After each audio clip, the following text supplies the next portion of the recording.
Hi guys, welcome back to my channel. Welcome if you are new. My name is Heather. I'm a homeschooling mom of 3 kids, elementary, middle, and high school age. Today I am doing a fun Erin Condren unboxing from the recent order that I placed. I needed to get a couple of things for back to school, and I also started, this is gonna sound funny. I started buying a few things that I knew I would need for 2024 because there was a good sale. So that's what we're going to go through today. But first, I'm just going to take the stuff out of the box so that it's a little bit easier to share with you. Okay, so the first one is this kids notebook story journal that I got for Emma. This is what I would consider a narration notebook. I know that I talked about this recently, about narration notebooks. My kids, I do expect them to do written narration quite often. And for my older two, it's pretty much an everyday thing. I want them to be writing something. It's really important to me that they're consistently writing. I don't necessarily require them to write something about a specific reading that we've done or that they have done. Instead, it's just something. I want them to write something. So essentially what this is a place to draw a picture. You write your name and the date, and then there's a page and a half of line space that you can write whatever you want. Emma tends to fill up all of the space. Jack tends to do, a paragraph or two, so he might get a couple of days on these pages. Now, I already have one of these for Jack. Emma had finished hers, and I thought that I had another one, but I didn't.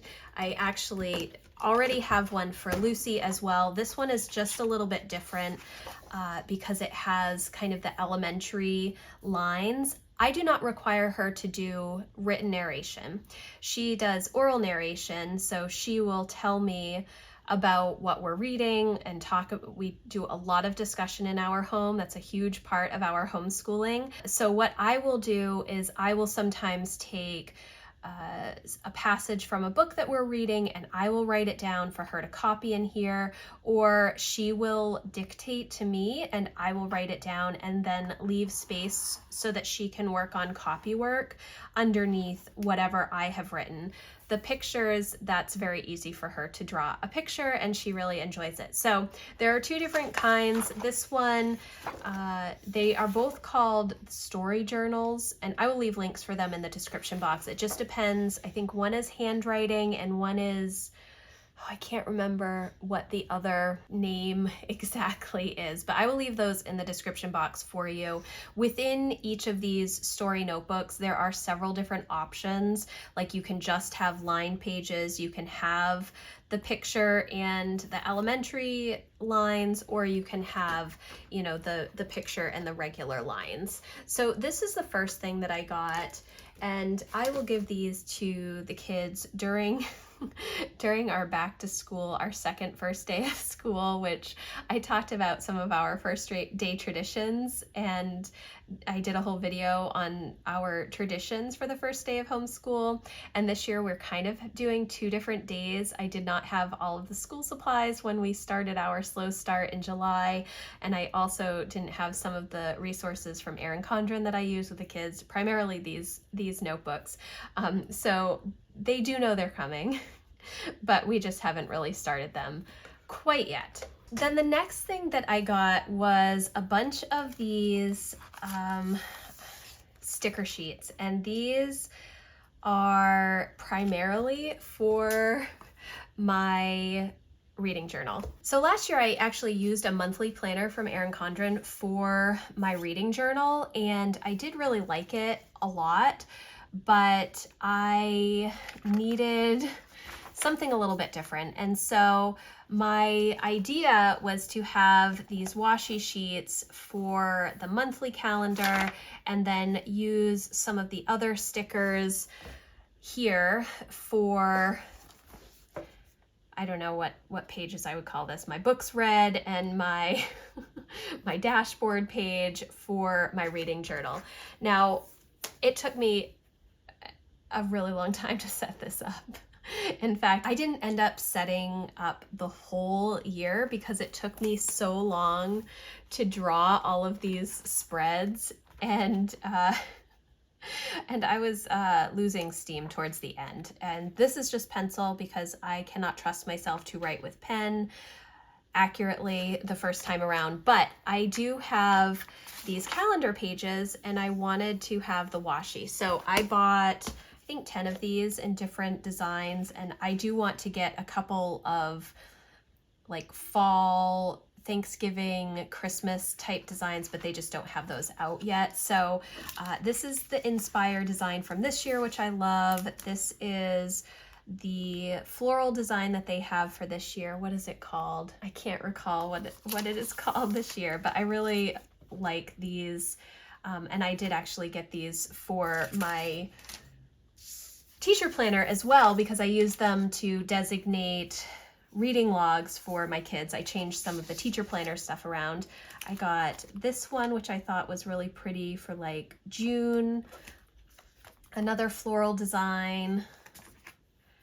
I don't know what any of these sticker sheets are called, but when you buy 4 of them, you get like 15% off. And so they weren't very expensive. This is the color blends from last year, which I really liked. Last year, all of my planners were in this color blends design. So I think that's really pretty. So this design is actually either on one of Lucy's notebooks or one of Emma's notebooks. I'm not sure which. This one I thought was really pretty as well. Some of these you can customize the colors, but I just took whatever they had. I thought this was a really pretty spring or like April, May one. And I do like all of the floral designs that they have as well. So those are all the sticker sheets that I got. And again, I got all of these sticker sheets because there was a good sale going on, and I just figured I would try and get stuff ahead of time. That's what I'm trying to do this year, so that in December, when I'm trying to set up all of my stuff, I don't have to wait for extra stickers or things. Obviously, you don't need to have this stuff to set up your planners. You can just do pen, and I don't do a ton of stickering on my like weekly spreads and all of that stuff, but I do like to have some stickers for some things. So I did get all of these. Okay, and then the last thing that I got was a monthly planner, and this is for January through December. I did buy a monthly planner when they came out, I think in June for July through June, July 2023 through June 2024. This is going to be my 2024 budget financial planner. And I did get the 8.5 by 11 monthly planner in June when I purchased the first monthly planner, trying to figure out this budgeting system that I want to have. I've been working on it pretty much since last fall, and I've finally come to a place where I feel really good about what I've done and the things that I'm tracking and what I actually need. So I knew that I was not going to need the 8.5 by 11 size. It's just too big. I also knew that I run my fiscal year, my normal year, as January through December, specifically for budgeting, obviously because of taxes and such. So I wanted a January through December monthly planner. Yes, so I purchased a new one. My 8.5 by 11 will go unused for the second half of the year, the academic year, and that is totally okay with me. So they do have the new dashboard pages on the back of the covers in the monthly planner. It's the Inspire design. I did get a rose gold coil, and then it does have the July through December, and I think that I'm actually going to adjust this. And what I'm going to do is I'm going to print out a sticker sheet that just has January through December on one side. I know there's only 9 months on this side, but I'm going to make it just a little bit smaller so that I can fit all 12 months on one side. And I will put like important dates or big things that we have to pay for on here. That's most likely what I will do. And I will get some really small transparent dot stickers from some sticker shop on Etsy, and I'm not sure which one yet. and I will do that later, but I haven't obviously done any setup yet. The one thing that I did do was I printed out this budget category organizer sheet. This is just an Avery sticker label sheet, and I shrunk it down. This is the Budget Mom, and I think this is part of her free files. Like if you sign up for her email list, she gives you access to some printable files, and this was one of them. And so I started using this budget category organizer this year, and I do have 20 categories.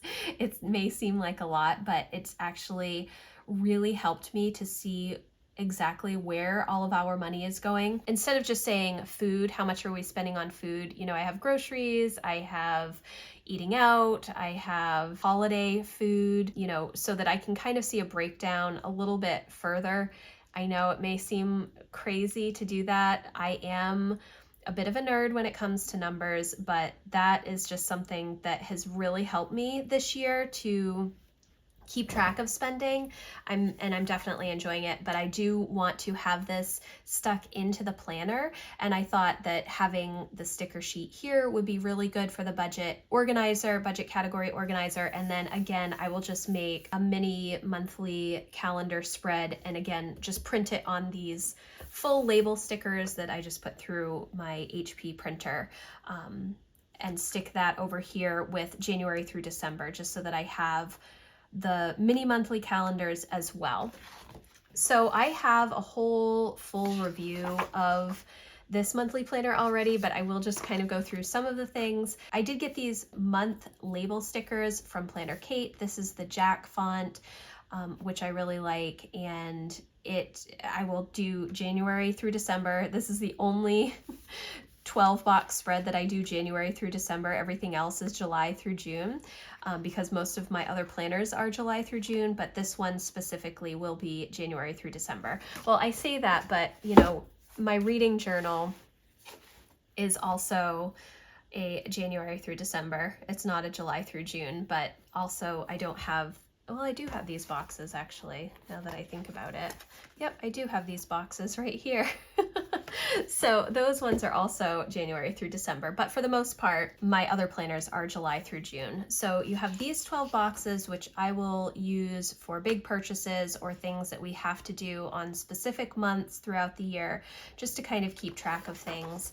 Then you move into the monthly calendar itself, and starting with January, they do have this new dashboard in the monthly planner, which I haven't figured out exactly how I'm going to use it yet. I don't know anything about the tracking, like what I would want to track. Goals, it would be financial goals, important dates, and important projects would be just big things coming up for the month that we have to pay for or plan for that cost money.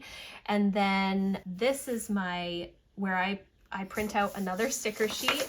I do my budget in Excel, and then I print out what my budget is and stick it in here, just because I like to mess around with the numbers each month, and it's a little bit easier. It's a lot easier to just do that with formulas in Excel. So I will print out the budget sheet that I have created for myself. It is something that I'm going to probably share a more basic version of that, hopefully as we get into the fall or closer to 2024, as we're thinking ahead to financial planning for the new year, because I have had a few people email me asking for that. I only have one that's really specific to my own budgeting at the moment, but I like how it is turning out.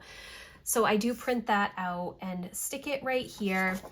And then the monthly calendar, I will put important dates, when things need to be paid, bills, all of that kind of stuff, when my husband gets paid, when I get paid, all of those types of things.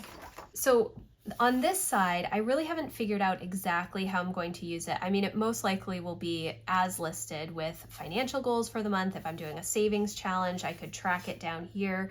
Important dates and important projects, those can be things that we have to pay this month. Important projects, things in the next couple of months that we need to be considering for purposes. Over here, I do a summary. So what I do each month is I summarize all of the categories and how much we spent in each category, and I will have the current month and then the previous month, and then like a percentage difference and probably a dollar amount difference as well, just to see what we're spending within each month. Obviously, it's going to change depending on the time of year. You know, back to school, you have a lot more clothes and stuff. Around Christmas, you're spending a lot on holidays and presents and things. And so just having a good understanding of where your money goes, how much is going out, when the heavier months are for bills. Like in the winter, we have to spend quite a bit more on heat and that kind of stuff. So that is what this page is for. And then these pages are tracking pages. So I have one for our checking account where I pay specific things, from one for cash if I'm using cash and keeping track of it. This would be for like cash envelopes and such, which I haven't really gotten into. I primarily use my credit card to pay for everything. It's just easier for me to have it all in one place and then pay it off once instead of doing it from multiple places. I haven't gotten there yet. So, and then I have some pages for credit card charges, and yes, that's how it goes. And then you get to the next month's budget, next monthly calendar, the dashboard pages, the comparison for my budget categories from last month and this current month. And that's just how it goes through each month of the year. And I'm really excited. I'm very happy with how I have come up with all of this budgeting stuff. It's taken me a while to figure out exactly what I need and want to do, but it's definitely been helpful this year. We do have some savings goals that we're working towards, and obviously you want to know where your money is going, so budgeting is something that I enjoy and spend a lot of time on. So this is the monthly calendar for 2023-2024. And again, I got the January through December for next year. Just doing a little bit of 2024 prep in August because, you know, that's what we do as planners, right? So that is the end of this planner. There are some stickers in the back, and there is a folder as well. This beautiful Inspire Etta V design, which I love. And then again, the new page, dashboard page, I guess, on the back cover as well. So these are all of the things that I just got from Erin Condren for this previous order. I will have everything linked in the description box below. If you have questions about anything that I talked about, please let me know in the comments, or you can email me. My contact form is always in the description box. Again, thank you so much for watching. If you like this video, please give it a thumbs up, and I will see you in the next one. Thanks, guys. Bye.